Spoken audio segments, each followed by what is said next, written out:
Hello and welcome to module 4.5, the call to action, how to turn browsers into buyers. This module is all about motivating your audience and turning casual browsers and followers into buyers just by doing something extremely simple, and that's asking. In this module, you'll discover what is a call to action, the importance of a call to action, and how to implement a call to action in all of your communication. So, is it something you did or said? When someone doesn't buy from your website, respond to your social media post or your ad, it's not necessarily that they weren't interested in your product. When people aren't sure what to do or they're apprehensive about something, they usually look to others for validation. Social proof. They also look for encouragement or a gentle nudge to affirm that they're about to make a good choice or it's okay to pull the trigger and buy. That's where you come in with a call to action.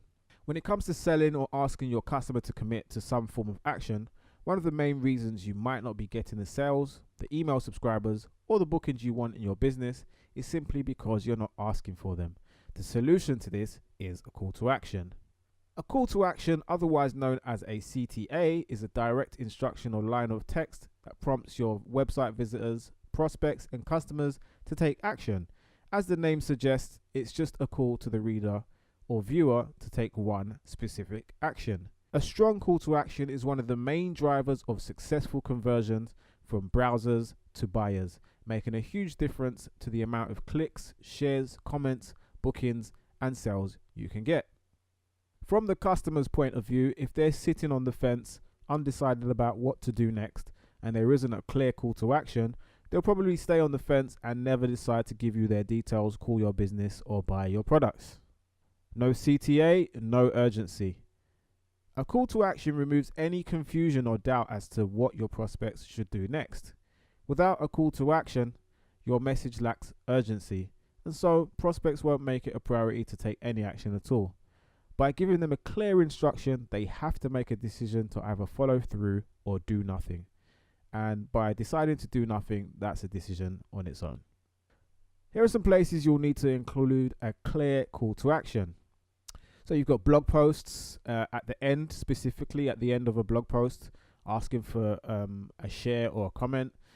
Landing pages for lead generation, your homepage to view products or to make a phone call to your business. Emails, sales letters, flyers, the submit button on an opt-in page, which we'll talk about later. E-commerce, add to cart buttons, videos, when you want to ask someone to subscribe to you on YouTube, for example, direct mail shots, Facebook status updates, tweets, and Instagram posts. These are all places where you need to include a call to action if you actually want anything to happen. Now, the direct call to action. This is the simplest call to action commonly found on website buttons or at the end of emails and blog posts. You simply ask for one very specific action. Vote for me, click below, learn more, order now, buy now, subscribe, for example. Just a simple one-liner, that's it. No confusion, no distraction. And this is really effective because most people, when they're sold on the idea of something, they want to know what to do next. And with a clear call to action, you can guide their focus and they're much more likely to take the action you want them to if only you just ask. This, of course, applies to everything you do in print or video content. Let's talk about the indirect call to action. Remind them of the pain or consequence of not taking action, or show them what they'll experience when they take your prescribed action, taking them past the point of sale. People make buying decisions based on emotion, not necessarily out of rational thinking, as I've mentioned before. And when you remind someone of what they're going to experience on the other side of that call to action, they're far more likely to take action, as it also helps reduce buyers' resistance. Social proof, known as informational social influence.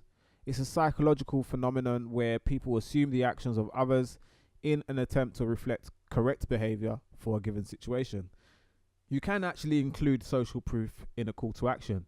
So, for example, if you see on a newsletter sign up button, it says, join 50,000 other subscribers and get our free updates every week. That reference to the 50,000 subscribers is exactly an example of social proof. So the fact that 50,000 other subscribers are looking at that content would suggest that it's good content, because they've got 50,000 subscribers. Why would they have 50,000 subscribers if the content wasn't actually good?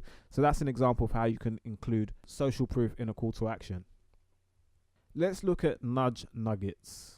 It's a term that I coined myself, and these are little nuggets of information or visual cues that support and guide your prospect to your call to action.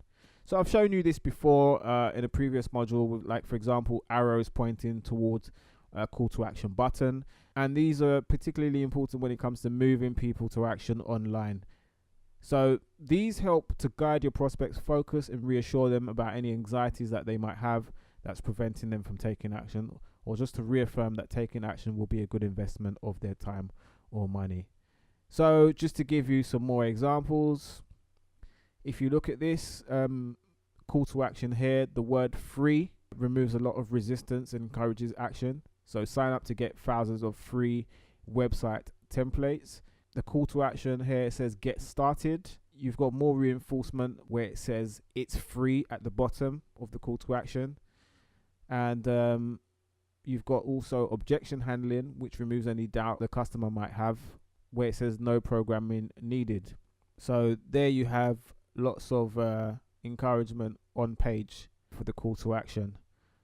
So here's an example of a call to action inside of Instagram, and this is for post engagement, so likes, comments and shares, that sort of thing. You should actually add a call to action every time you post online, because it just makes sense to not waste that content and get people to actually do something with it. So let's look at another example. This is a call to action inside of an email. You should always include a couple of call to actions inside an email. This is especially if you want to actually make sales from your email marketing, and that's something I'll be covering in a later module. Here's a call to action in a thank you page. I've shown you this example before, but again, these are visual cues that show you exactly where to click in order to take action. Again, here's some more examples of social proof. Ready to join thousands of other members from around the globe. So that's the social proof and the reassurance. And there you have it. Those are some examples of how powerful call to actions are and how important they are in order to drive your customers to take action. So just to wrap up, here's a quick review. Sometimes your customer needs a gentle nudge or affirmation to know that it's okay to pull the trigger and buy. Use a call to action to offer reassurance, using phrases like no credit card required, no obligation, or free trial. Want to get your customer to make that purchase? Want that viewer to subscribe to your channel? Or do you want that blog reader to like your page on Facebook? Ask and ye shall receive. With a call to action, you're just one simple one-liner away from more clicks, more sales, more subscribers, and more profit. That's all I have for you inside this module. I hope you got value from that. Make sure you take action, and as always, I look forward to seeing you inside the next module. Bye for now.